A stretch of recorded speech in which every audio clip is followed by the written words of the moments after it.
નમસ્તે ફ્રેન્ડ્સ, મારું નામ શ્યામ છે. હું એક સેબી રજિસ્ટર્ડ રિસર્ચ એનાલિસ્ટ છું. તો તમારું સ્વાગત છે આપણી યુટ્યુબ ચેનલ ઉપર. તો ચલો ફ્રેન્ડ્સ, આજનો ટ્રેડિંગ ડે ખતમ થઈ ગયો છે. ચાર્ટ ઉપર બિલકુલ સિમ્પલ રીતે સમજી લઈએ કે આજના દિવસનું માર્કેટ કેવું રહ્યું અને આવનારા દિવસો માટે આપણે કઈ રીતે પ્લાન કરવો જોઈએ. તો સૌથી પહેલા આગળ ચાર્ટ ઉપર ડિસ્કસ કરી લઈએ તો નિફ્ટીના આજના ક્લોઝિંગની વાત કરી લઈએ.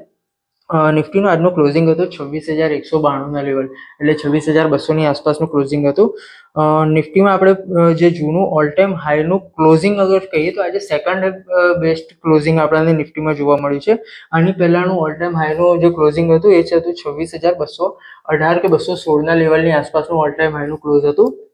આજે આપણે કહી શકીએ કે નિફ્ટીના આપણને સેકન્ડ હાઈએસ્ટ ક્લોઝિંગ જે છે આજના દિવસમાં મળી છે. હવે આવનારા દિવસો માટે આપણો ટ્રેડ પ્લાન કઈ રીતે હોવો જોઈએ તો એને અગર સમજવાનો ટ્રાય કરીએ તો નિફ્ટીમાં જે રીતે આપણે પહેલા કન્ટિન્યુઅસમાં વાત કરતા હતા કે નિફ્ટીમાં 26,50થી લઈને 26,250ની રેન્જમાં રેઝિસ્ટન્સ ફેસ થતું જોવા મળે છે.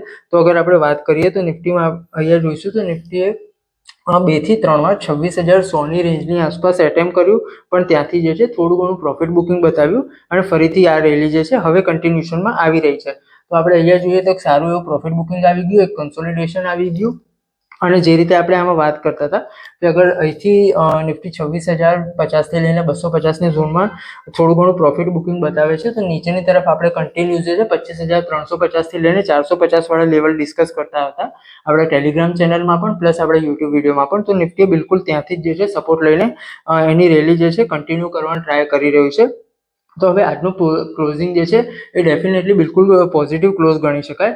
હવે આવનારા દિવસોમાં આપણે અગર નવા ટાર્ગેટની વાત કરીએ તો જે રીતે આપણે સિમ્પલ આમાં ટેકનિકલ મેથડમાં એ રીતનું હોય છે કે આપણી પાસે અગર કોઈ સ્વિંગ હાઈ હોય જૂના તો આપણે એને જે છે મેથડથી ટાર્ગેટ વગેરે અથવા તો નિફ્ટી જે છે જૂનું જ્યાંથી નિફ્ટી અથવા સ્ટોક કોઈ પણ જે જૂનો સ્ટોક છે જ્યાંથી મોમેન્ટમ લીધું હોય એ આપણા નેક્સ્ટ ટાર્ગેટ માટે આપણે રેફરન્સ લેતા હતા. પણ ઓલ ટાઈમ હાઈ ઉપર આપણે એ રીતે રેફરન્સ ના લઈ શકીએ કેમ કે આપણી પાસે ઉપરના ટાર્ગેટ હમણાં ના હોય. તો જે રીતે બ્લુ સ્કાય ઝોનમાં જતો રહ્યા પછી આમાં એક અમે ટાર્ગેટ કાઢવા માટે ટેકનિકલમાં સિમ્પલ જે છે રેન્જ કેલ્ક્યુલેશન હોતું હોય છે, એ મેથડનો યુઝ કરતા હોય છે. તો હવે આ રેન્જ કેલ્ક્યુલેશનની પણ વાત કરીએ તો નિફ્ટીએ જે છેલ્લું સ્વિંગ બનાવ્યું હોય અથવા સ્ટોકે જે છેલ્લું સ્વિંગ બનાવ્યું હોય એટલી રેન્જ જે છે કેલ્ક્યુલેશન કરવામાં આવે અને ઉપર એની મૂવમેન્ટ પરથી આવનારા એના ટાર્ગેટ જે છે એ પ્રિડિક્ટ કરવામાં આવતા હોય છે.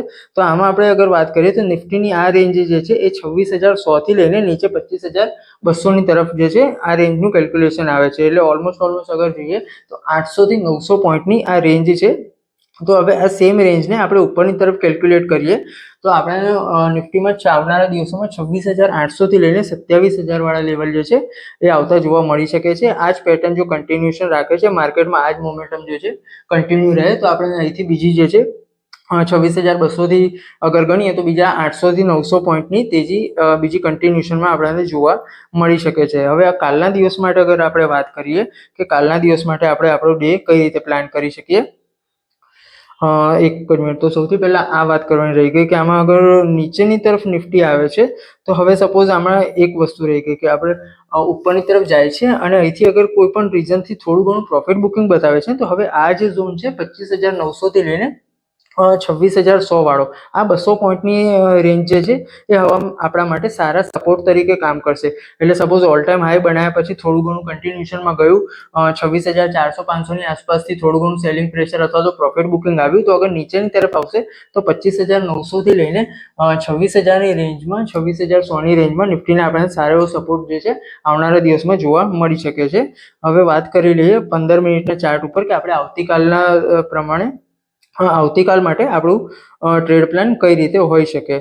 તો 15 મિનિટના ચાર્ટ ઉપર જે રીતે જોઈએ તો નિફ્ટી જે છે બિલકુલ બુલિશ મોમેન્ટમમાં છે. કાલે કોઈ પણ જે છે ફ્લેટ ઓપનિંગ થશે, ફોર એક્ઝામ્પલ કોઈ પણ ફ્લેટ ઓપનિંગ થાય છે અને ઉપરની તરફ અગર જોઈએ તો 26,220થી લઈને 26,240 વાળો જે આજનો ઇન્ટ્રાડે હાઈ હતો જ્યાંથી જે થોડું ઘણું નીચે આવીને ક્લોઝ આપ્યું છે. અગર કોઈ પણ 5 મિનિટની અથવા 15 મિનિટની કેન્ડલ જે છે 26,220ની ઉપર ટકે છે તો નિફ્ટી જે છે સૌથી પહેલા એના જૂનું ઓલ ટાઈમ જે હાઈ છે 26,277ની આસપાસ જવાનો ટ્રાય કરશે અને એના પછી જે છે મોમેન્ટમ જે રીતે કન્ટિન્યુએશનમાં રહેશે અથવા જે પણ લેવલ કે સ્વિંગ જે પણ બને છે એ આપણે આપણી ટેલિગ્રામ ચેનલમાં અપડેટ કરી દઈશું. હવે વાત કરીએ કે અગર કોઈ પણ રીઝનથી નિફ્ટી જે છે થોડું ઘણું પ્રોફિટ બુકિંગ બતાવે અથવા નીચેની સાઈડ આવે તો સપોર્ટ ક્યાં મળી શકે. તો સૌથી પહેલા સપોર્ટની અગર વાત કરીએ, એક જ મિનિટ થોડું આને ઝૂમ કરી લઈએ.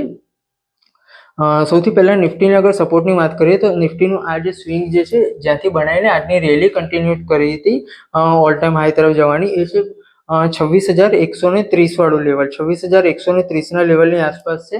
નિફ્ટી એક બ્રેકઆઉટ આપ્યું હતું, ત્યાંથી રેલી કન્ટિન્યુ કરી હતી, પ્લસ છેલ્લા જે કલાકમાં જે છે નિફ્ટી ડીપ કર્યું હતું એ 26,170 ની આસપાસ. એટલે ઉપલા લેવલથી અગર નિફ્ટી જો ફ્લેટ ઓપનિંગ થાય છે અને ત્યાંથી થોડું ઘણું જો પ્રોફિટ બુકિંગ આવે છે તો સૌથી પહેલા આપણને 170 ના લેવલની આસપાસ અથવા તો પછી નીચે 130 ના લેવલની આસપાસથી જે છે ફરીથી બાઇંગ મોમેન્ટમ જે છે એ કેરી થતું જોવા મળી શકે છે.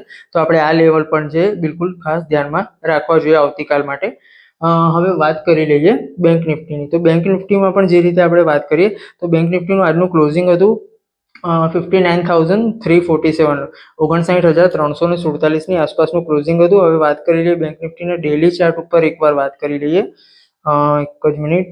બેંક નિફ્ટીનો ડેલી ચાર્ટ અગર આપણે જોઈ લઈએ તો બેંક નિફ્ટીમાં આપણે જે રીતે પહેલા પણ કન્ટિન્યુઅસ વાત કરતા હતા, બેંક નિફ્ટીનું મોમેન્ટમ જે છે એ નિફ્ટી કરતાં આપણને થોડું સારું એવું સ્ટ્રોંગ વધારે દેખાઈ રહ્યું હતું. એનું રીઝન એ હતું કે બેંક નિફ્ટી જે છે એનો જૂનો ઓલ ટાઈમ હાઈ નિફ્ટી કરતાં પહેલા ક્રોસ કરી લીધો હતો, પ્લસ એના પછી જે છે એક જ મિનિટ આ નિફ્ટીનો ચાર્ટ આવી ગયો પાછું.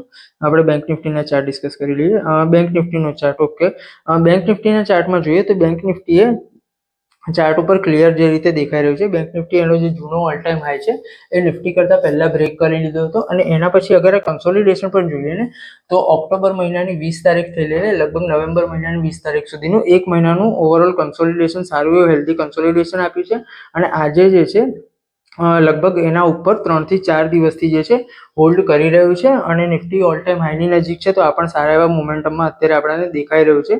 બેંક નિફ્ટીમાં પણ સિમ્પલ એ જ રીતે જે રીતે આપણે નિફ્ટીમાં રેન્જ કેલ્ક્યુલેશન કર્યું, બેંક નિફ્ટીમાં પણ આ જ રેન્જ કેલ્ક્યુલેશન છે. હવે આનું ટાર્ગેટ અગર આપણે ઉપરમાં જોઈએ તો સૌથી પહેલા આપણને 60,000 અને એના પછી 61,000 ના લેવલ જે છે આવનારા દિવસમાં જોવા મળી શકે છે.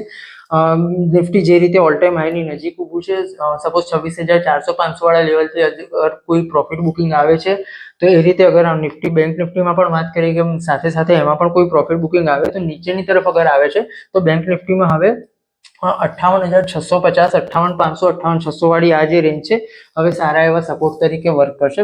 માર્કેટ અહીંયા આવશે તો અહીંથી જે છે થોડું ઘણું બાઇંગ મોમેન્ટમ જે છે આપણને ફરીથી આવતું જોવા મળી શકે છે. તો ઠીક છે ફ્રેન્ડ્સ, હાલમાં અત્યારે નિફ્ટી બેંક નિફ્ટી માટે આ જ લેવલ હતા.